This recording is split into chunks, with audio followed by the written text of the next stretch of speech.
Salut tout le monde, j'espère que vous allez bien. Moi ça va, alors aujourd'hui on se retrouve écouter pour une vidéo un peu hors sujet. Je pense que j'aurais mis HS dans le titre, à moins que je m'en serve pour faire une vidéo de mercredi. Bon, on verra.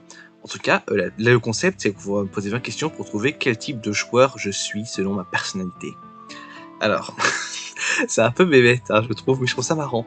Je trouve, sachant qu'il y a plusieurs types a priori, les Anaconda, artiste, assassin, homme de Cro-Magnon, grappler, je sais pas ce que ça veut dire, inventeur, Jasta c'est un fou mais un fou de cour, vous voyez, le fou du roi.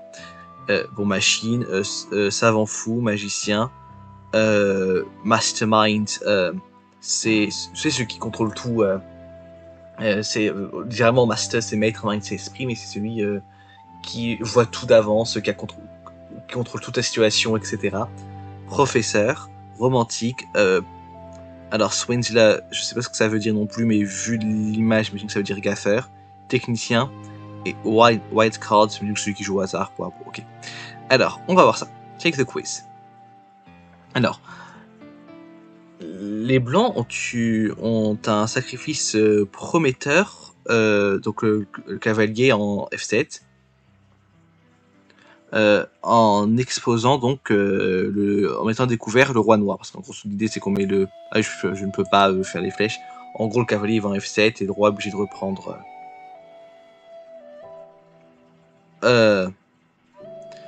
Comment vous gérez le sacrifice? Le roi noir peut être exposé pendant longtemps.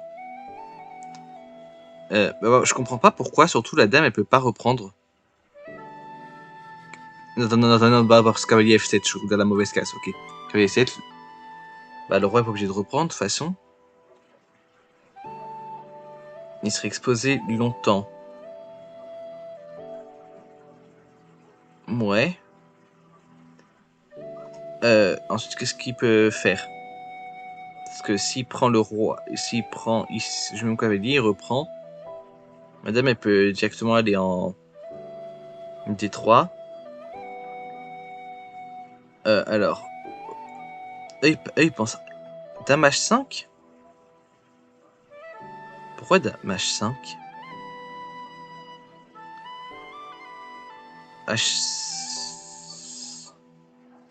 Ok, moi j'avais pensé D3 pour garder Madame plus au centre plutôt que sur le bord parce que sinon il y a le pion qui descend. H5 j'aime pas. H5 parce qu'il peut juste mettre son pion pour bloquer un peu, donc c'est pas extraordinaire. J'aime pas. Après j'ai le cavalier qui non, je l'ai sacrifié. Non, moi j'aime pas H5. Et donc il serait exposé. Après oui, il serait exposé longtemps et avec le pion, etc. Parce qu'attends, si il avance, je fais, il prend Dame H5, il avance son pion. Parce qu'en fait il peut reculer. Ouais, bon, Imagine, il perd un temps, moi, c'est tout ça que j'ai envie de dire. 50 ans pour une question.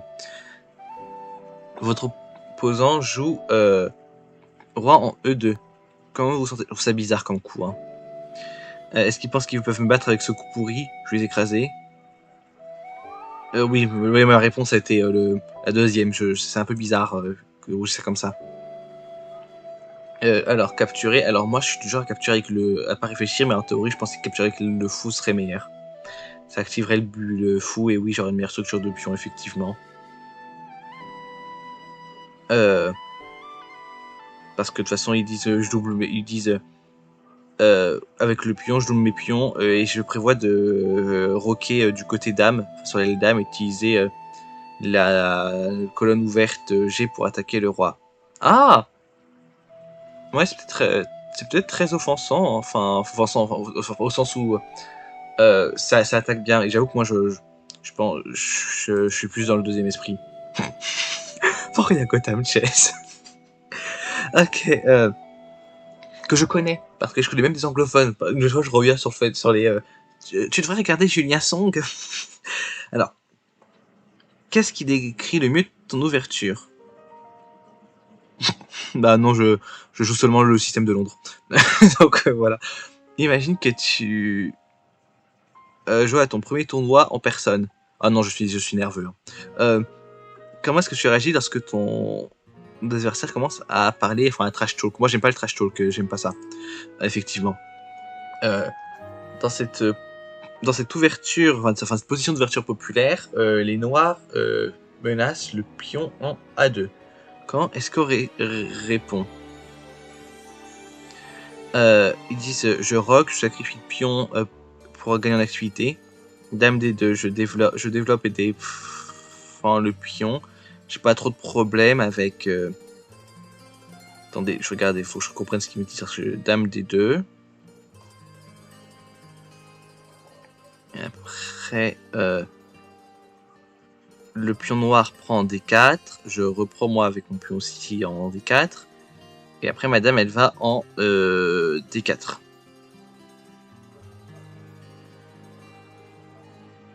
Non, ils disent en D2. Mais pas déjà en D2. Je crois que je comprends pas le deuxième. On va dire le premier parce que j'ai pas compris le deuxième.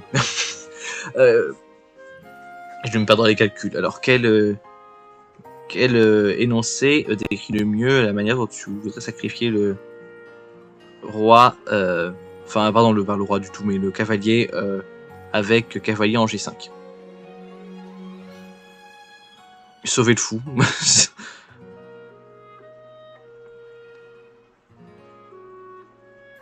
C'est question de variation. Afin de voir, enfin pour moi pour le coup c'est que j'ai mal joué. Si j'ai, enfin je me suis fait avoir, donc autant prendre le pion. Il reprend avec son fou ici. Moi après, enfin avec son pion. Moi je reprends du fou, j'attaque son cavalier et j'ai ouvert une colonne. Moi c'est ce que je tirais. Pas tant mon intuition. Bah en vrai, j'ai vérifié. Hein. Quand tu regardes à une position de dialogue, d'abord je regarde les rois, moi c'est vrai. Qu'est-ce que tu préfères entre un coup brillant et bah ça quand même, je préférerais jouer bien quitte à pas avoir de coup brillant, mais jouer proprement. Ouais.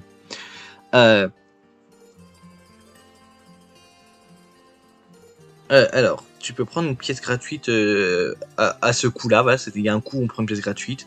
Ou alors tu penses que ça peut forcer l'échec et mat, mais c'est compliqué. Qu'est-ce que t'en penses? Bah, si je soupçonne que l'échec mat va arriver, si je le vois pas, mais si je le vois, je vais quand même faire attention. Quand même. Il est il est 1h du matin. Ok, un vendredi et ton opposant a juste flag dans une position complètement perdante. C'est-à-dire, gros, il m'a fait tomber autant alors que la position était perdante pour lui. Qu'est-ce que tu fais? Je pense que je vais dormir. Quelle est la première chose que tu fais lorsque tu finis un jeu? Je regarde mes erreurs. Dans cette position, qu'est-ce que tu jouerais d'abord? Soit alors cavalier en F3 ou F4. Non. Moi, je jouerais cavalier F3, j'avoue. Dans cette position, qu'est-ce que tu jouerais? Je pourrais pas résister le sacrifice tour H7, échec. Non, pardon, fou. C'est fou, c'est pas une tour, c'est fou.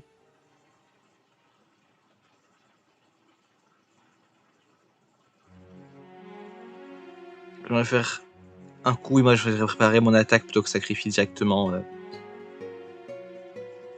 Est-ce que tu as déjà cassé quelque chose après une défaite difficile? Non, bah non, on n'est pas des sauvages.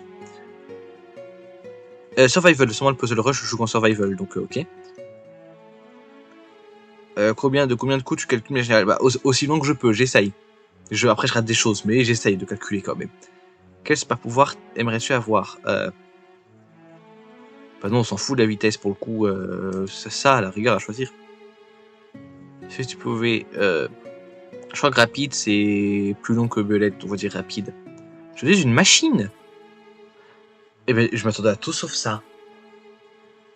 Et pour eux, faudrait que je bosse le pion de la... Enfin le gambit dame ou la carocane. Les machines sont des opposants féroces, on va dire ça comme ça. Exerçant constamment une pression et saisissant rapidement les opportunités que créent les erreurs dans leurs opposants. Parce que saisir directement les erreurs en français, ça veut pas dire grand chose. Les machines adorent attaquer, mais elles sont patientes et ne sont pas prises dans leur attaque. Et vont plutôt laisser leur confiance et leur bon calcul guider les pièces pour achever Enfin, guider leurs pièces vers des carrés décisifs. Je sais pas si... C'est peut-être moi si je jouais bien. Peut-être que je jouerais comme ça effectivement dans le futur, mais pour l'instant, non. Les machines sont pas très émotionnelles, en tout cas... Enfin, sont pas faciles à émouvoir. Enfin, dans le sens, c'est pas elles jouent pas avec leurs émotions, quoi, voilà. Elles sont pas perturbées par des coups un peu excentriques. Elles se concentrent surtout sur le fait de trouver le meilleur coup à chaque position. Je sais pas si ça me correspond à 100%. Si vous avez déjà regardé certains de mes matchs, qu'est-ce que vous en pensez? Est-ce que ça me correspond? Alors, moi, j'essaie de calculer.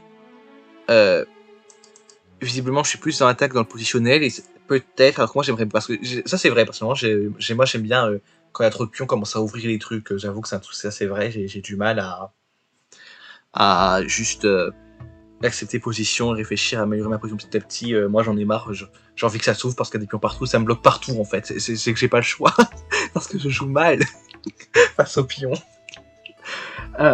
Calme, oui, je suis plutôt calme, hein, je pense pas que je sois un grand rageux. Enfin, studieux, ou plutôt joueur, oui, je suis studieux, bon, en même temps, oui, c'est vrai, j'essaie de l'être, j'essaie, voilà, et j'essaie de jouer sérieusement, je respecte mes principes, du mieux que je peux, etc. Écoutez Stéphane, ça change un peu comme format, j'espère que, bon, je sais pas si vraiment vous êtes là pour me voir prendre un test de personnalité sur chesspersonality.com, mais ma foi, c'est là où on en est. Donc je joue comme le champion du monde, voilà. Moi je pensais que j'allais être un romantique. C'est quoi romantique par curiosité? Plus d'intuition que de calcul. Ah non, faudrait être plus ému, ouais. Plein de bonnes idées.